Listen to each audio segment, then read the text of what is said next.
Hello students, my name is Gaurav Bansal and we are going to start our next video on the topic of Price Stabilization Fund, where there has been a recent development that wheat and rice has been included in this framework. So let us start with the issue. Now, first of all, what is the Price Stabilization Fund? If we go back into the history of this was introduced in 2014-15, and 2014-15 was the year when the dal prices or the pulses prices increased rapidly and went almost out of control, and even the onion prices and subsequently even the potato prices also went very high. So these products, onion, potato, pulses, were brought within the Price Stabilization Fund. Okay. Now, the Price Stabilization Fund, under which different products are provided, the mechanism of it is that certain agencies, for example, NAFED, NCCF, etc., maintain buffer stock of these products, which include certain types of pulses, tur dal, urad dal, moong dal, masoor dal, chana dal, etc., and onion, and some of the other products are maintained. So they maintain their buffer stock. And because you have a stock holding with you, you can release them in the market from time to time. So these agencies release these in the market, and by releasing these in the market, they keep the prices under control. So if there is a gap between demand and supply, demand is rising and supply is not matching with it, prices are likely to increase. That is the basic demand and supply rule. If supply is less compared to the given demand, now in this situation, if we increase the supply, then automatically the prices are going to be stabilized. Prices are going to be prevented from increasing. So that is precisely what Price Stabilization Fund has been doing. It has been preventing the inflation in these products. Now, this is not where it ends. It also has an additional function, because under this scheme, the agencies like NAFED, NCCF, etc., have been buying these products directly from the farmers. So they would place their order with FCI, and FCI now would buy certain products from the farmers as per the need. Now, just excuse me for a second, please.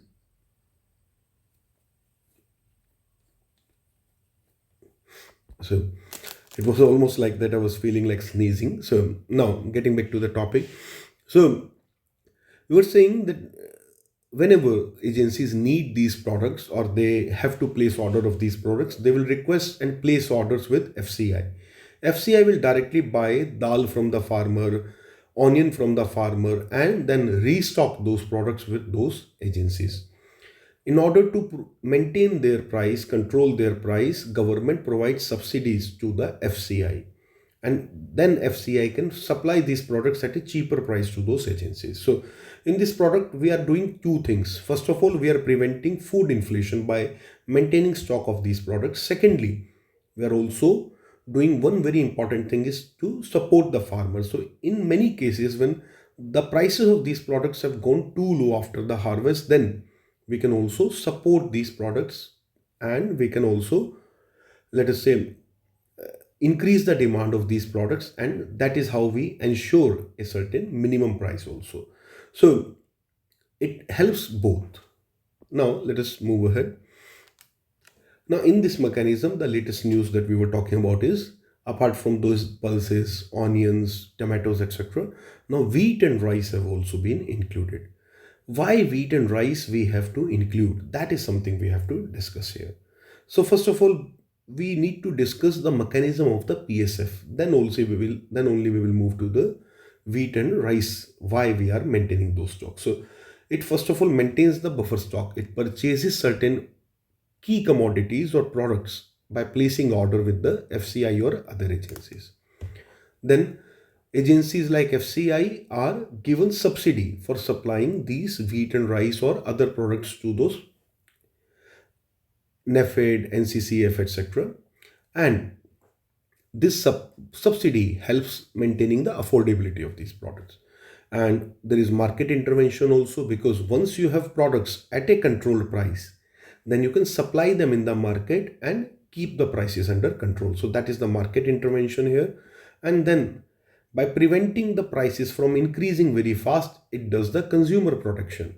And ultimately, we also need to talk about the farmer. So it incentivizes the production by supporting the farmer. So by creating a demand for certain products which were not the traditional product of purchase for government.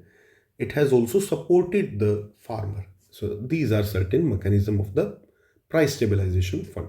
Now, why wheat and rice are included here? So in the international markets, if we observe in the last 1.5 year, there have been a lot of instability. For example, COVID itself broke the supply chain. Then, due to the Russia-Ukraine war, and recently due to the involvement of Israel and Hamas in the West Asia, and even China preparing for an eventual war with Taiwan, there has been a lot of disturbance in the international markets. As a result, there has been massive food inflation internationally. And in this scenario, we want to control the price of wheat and rice in the market, because domestic prices always reflect international prices where there has been a significant price rise. Now, what steps government has taken in order to ensure this? So first of all, government how government procure these products, wheat and rice, through FCI. And FCI maintain a big buffer stock of these product. And in addition to buffer stock, it also allocates these product through market in the following manner. It can export the products, that is called OMSS overseas.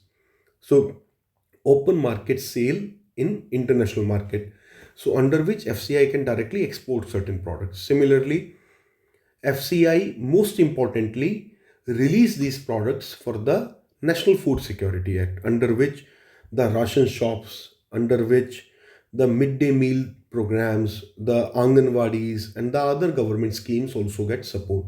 So government release a lot of food to different states to allocate for different schemes. So this is also done by the FCI. Now, after these two activities, FCI still has a lot left with it, which it releases in the open market in the form of OMSSD, which is Open Market Sales Scheme Domestic, in which the rice and wheat and many other products are supplied directly in the market. But FCI is not really good at this open market sales scheme. FCI is more of a bulk supply chain um, point where it can generate big tenders, where it can release big stocks in a significant manner, but it is not really very good at fine tuning markets, at pinpointed control in the market, or to have it that kind of dynamic grip over the market. So in that sense, FCI is not very efficient because of its very large size. And that is where certain other agencies come into the picture. Now, those agencies are now going to maintain a lot of buffer stock for the domestic supply in the market, where the subsidies are going to be very limited. So for the National Food Security Act, subsidies are very high, where people are provided wheat and rice at rupee 1, rupee 3, etc. But normal people, the middle class people, common people are supplied these product at somewhere around 25 to 30 rupees per kg, which itself is also subsidized, but not that heavily subsidized. Now, government almost covered two-thirds of Indian population under the heavily subsidized food grain. But what about the population that is remaining? For them, there is OMSSD, or the open market, through which they can directly buy. So to control these prices, government work in this manner. So we have understood how FCI supplies food grain in the market. Now let us move ahead from here. Recently, because of the international supply chain issues, we have restricted the wheat exports as well, so that we can ensure domestic supply. Similarly, we have also restricted the stock holding, how much wheat can be stored by a single agency, a single retail chain, a single supplier, trader, etc. So there has been a lot of restrictions on that to prevent the holding, which is also called jamakhori. So jamakhori से बचने के लिए हमने उस पर restriction लगाया है. Then, apart from these, if we see government and its agencies, for example, FCI, NAFED, NCCF, etc., are also monitoring on the regular basis what is going on in the market.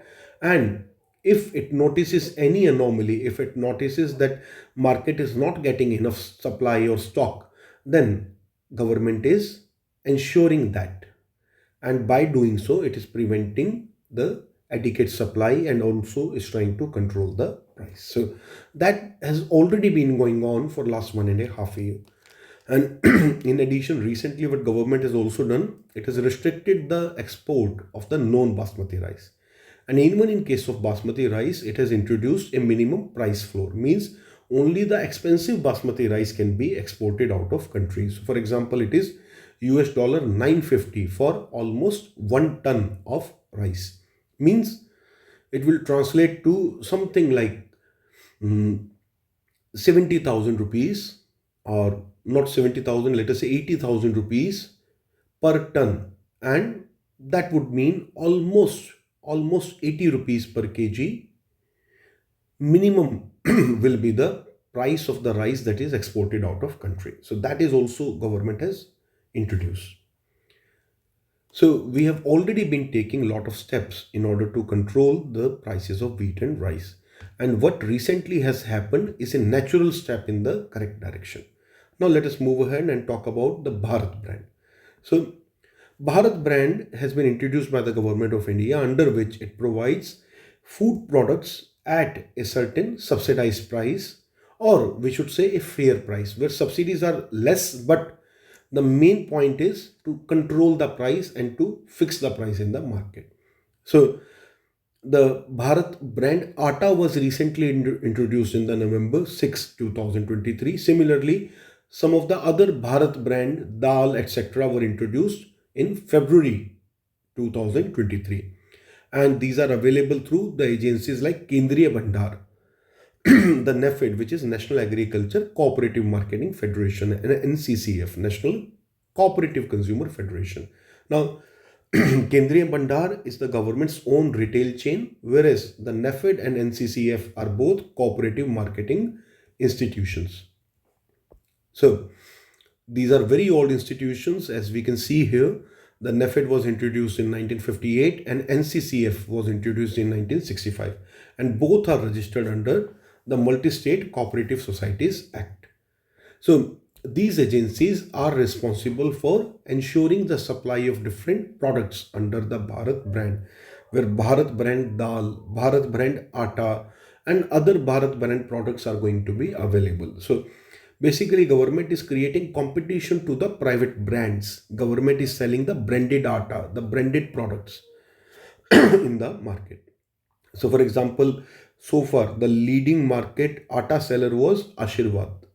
Now government is giving competition to it. It's a very recent development, so still there is a lot of time left in order to control this market, but it is already starting to give a very tough competition to the local atta brands. Now as we go ahead, we can see that there has been increasing retail of these products where prices are significantly lower. For example, the average price of the rice in the market which sell is around 40 rupees, whereas under the Bharat brand rice is available for 29 rupees per kg. So it is significantly cheaper than the competition.